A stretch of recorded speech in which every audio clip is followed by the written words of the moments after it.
Hi, my name is Jackie Mendolia and I work for a firm called Watson and Associates. We were hired to help the board with the school boundary review that they're conducting for all their schools in the city of Oshawa. There are a lot of schools involved and a lot of moving parts, and the school board thought it would be helpful to do some short videos for each school community to explain why the board is doing a citywide boundary review in Oshawa and how it might impact their school communities.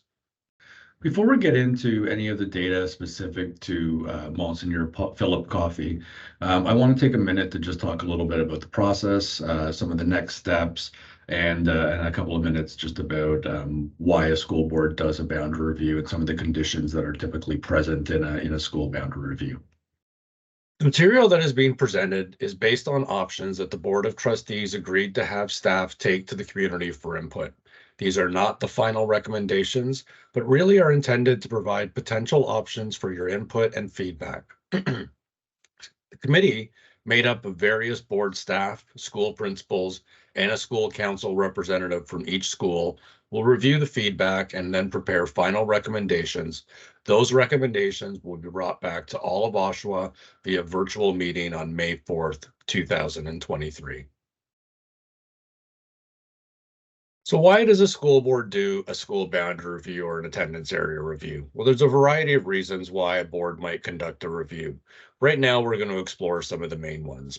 One of the primary reasons is enrollment pressures, and that means when the enrollment at a school is significantly over what that school was built for. And a school board looks at boundary reviews or changing those boundaries as a way to try to alleviate that enrollment. Again, assuming there are schools close by or somewhat close by that can take that additional enrollment. The other reason why a board might consider a boundary review is when a new school opens. If that new school requires a new boundary and it impacts some of the existing schools, again, a boundary review may be necessary to determine what that new school's boundary will look like. Another reason is an enrollment imbalance, similar to the first point about enrollment pressures. A school board may have some schools that are significantly over capacity. They may have some schools that are under capacity, and they may need to just try to better balance or equalize enrollment for those various schools. And then the last one is program. So if a board has, for example, a French immersion program, and they are looking to either expand that program or offer it in a different way or change the boundaries of that program, that's another reason why a school board might do a boundary review. In the case of this review, and like I mentioned a couple of minutes ago, it's a citywide review, fairly complex, a lot of schools involved. And the other thing is that all of these things, all of these reasons about why a school board might do a boundary review are present in some form in the City of Oshawa review. So on this next slide, what we're looking at are the actual schools involved in the review, as well as their enrollment as of October 31st, 2022 by grade. In addition, you'll see a column that's headed by OTG. This refers to on the ground capacity. So it's the school's permanent bricks and mortar capacity. So what it was built and designed for does not include temporary space like portables. You have total enrollment at the far right, as well as total utilization. And the utilization is simply a function of the enrollment compared to the capacity. So if you had a school built for 300, you had 300 students in there, utilization rate would be 100%. When we look specifically at Monsignor Coffey, so the school was built with a capacity of 277, currently has 286 students attending the school. So just a little bit over capacity, but pretty much operating at capacity. Utilization rate a little bit over 100 at 103%. When we look at the remainder of schools in the review, we see quite a diversity in the utilization rates. Some pretty much right at capacity, like Philip Coffey. Some of them well over capacity and high utilization rates, and a couple of other schools that are operating below capacity as well. So again, quite a variance in some of these utilization rates across the city. The next slide, very similar to what we just looked at. It's still looking at actual October 31st, 2022 enrollments. The only difference on this slide is it's actually breaking down the English program and the French immersion program. Right now in the city of Oshawa, the board offers French immersion at 3 of its elementary schools, St. Christopher, St. Kateri, and St. Thomas, denoted by those green highlights. In total, there's about 537 French immersion elementary students, makes up about 11 and a half of the total elementary population in the city. And it varies by school. At Kateri, French immersion enrollment accounts for about 41% of total. At St. Christopher, about 29%, and at St. Thomas, about 36%.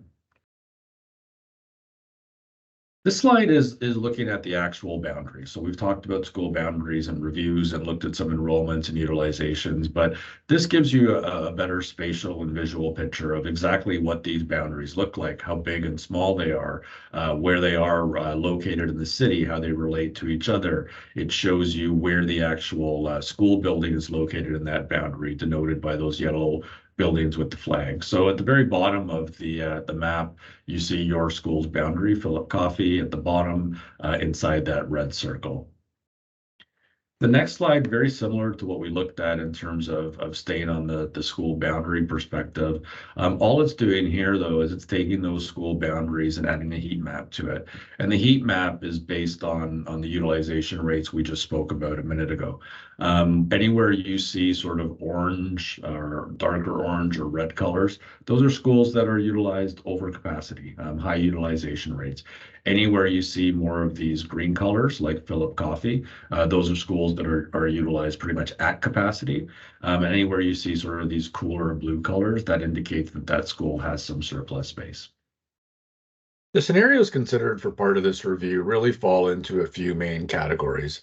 The first one is school boundary changes. So we're talking about a traditional school boundary change where we look at moving the line to either make the boundary larger or smaller. The second is grade structure changes. So the new approved Monsignor Paul Dwyer Secondary School has been approved as a grade 7 to 12 school. So as part of this review, the board is interested in hearing from the community about possibly which grade 7 and 8 from which schools should go to the new secondary school. And the third main part of this review had to deal with French immersion programming. As we talked about previously, there's currently 3 dual track French immersion schools. So we looked at a diverse set of options all the way from status quo, leaving it as it is, to 1 single track facility for the whole city, multiple single track facilities, combinations of single track and dual track. So really all options were considered. So we've looked at a little bit of the data that's being used to analyze as part of this boundary review process. We looked a little bit at what some of this data looks like specifically at Monsignor Coffey. And the last thing we want to do is talk to the community about any of the scenarios or considerations that we brought out to the public so far. How does that specifically impact my school in terms of Philip Coffey? Well, the answer to that in this case is that none of the recommendations that we've considered so far to date, and that's not to say that those are going to change once we incorporate public feedback and finalize this process, but to date there are no scenarios that involve Philip Coffey. There's a couple of schools close by that are involved in scenarios just to the north of you. St. Thomas Aquinas has been discussed. St. Hedwig has been discussed. John the 23rd has been discussed, but none of those scenarios at this time impact Monsignor Philip Coffey. To finish off tonight's presentation, I just want to talk a little bit about what we've heard so far from the Oshawa community. So we've had a couple of community level meetings. We've had some committee level meetings. We've had a couple of surveys that have gone out to the public, as well as feedback that can be provided to the board through a general email address. And from that feedback, there's a couple of things that are starting to come from it. One thing that we're starting to hear is that there seems to be a preference for single track French immersion programming. There seems to be a preference for 2 facilities in the city of Oshawa rather than 1. When I want it specifically with regard to single track French immersion programming. A lot of the feedback wants to see a reduction in this enrollment pressure that we spoke about. There is a concern or a consideration to try as much as we can to keep communities together. And the public also wants us to consider, with regard to any changes that might be made, what transportation implications there are, how long students might be on a bus for. When we look at one question that we were asked, or that we asked the community early on in the process, what are some of the initial issues you see with some of the existing conditions at your school? You can see that about 50%, a little bit over 50% of the responses are either enrollment pressures or too many portables. So I think there's a clear understanding in the community that there's schools that are operating above capacity, and that something needs to be done to deal with some of that enrollment pressure, and that's why the board is undergoing this boundary review. So I appreciate you taking the time to watch this video tonight. I hope you found it informative. But if there are any questions, we will continue to reach out to the community. A lot of information can be found on the board's website, and a couple of meetings coming up. Thank you.